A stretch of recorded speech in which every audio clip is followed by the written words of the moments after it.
Okay, so another short section here, but we just want to kind of briefly talk about return on investment calculations and how that uses the results of the energy savings calculations that we did after data analysis and retrieving that data with functional testing and trending to then determine what to do with our potential projects, where they go, and how to sell them to the appropriate funding source or execution agency. So there's a number of drivers that could motivate doing RCx work either at the assessment phase or when you're ready to implement some of the findings that you've come across. And return on investment is one of those. So project economics matter, but what also may matter is mission need, health and safety, comfort of your occupants, how maintainable some change or system may be. Resiliency is a buzzword that's coming about, and some type of compliance that you're seeking from a mandate such as congressional legislation for energy intensity reduction. So ROI is one consideration, but often with the funding sources that we seek in the Army, we may want to leverage energy saving pots of money by understanding and quantifying what the return investment would be on some of this RCx work. So there's a few things that we need. We need the energy savings estimate that we've gotten from the previous step.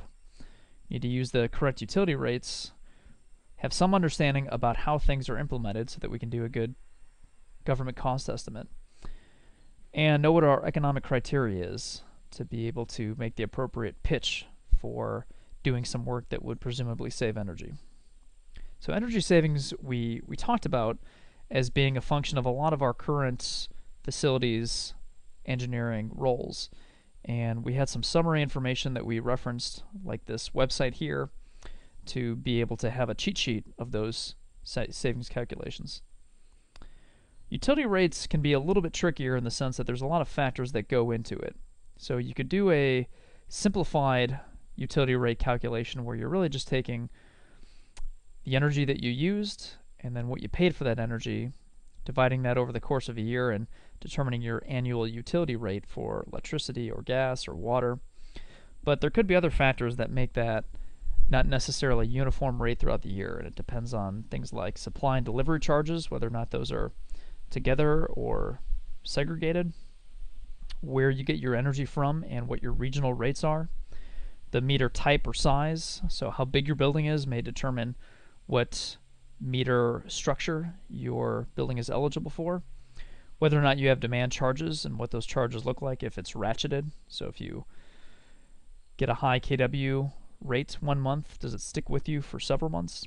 Whether or not you have time of use rates throughout the day, if you have peak demand prices throughout the summer, and what your flat fees, taxes, and other non-usage based bill items would be. Cost estimating is another component to this that we may be familiar with. There's several sources here. RS Means is a popular one for breaking down the material, labor, and equipment charges associated with different work.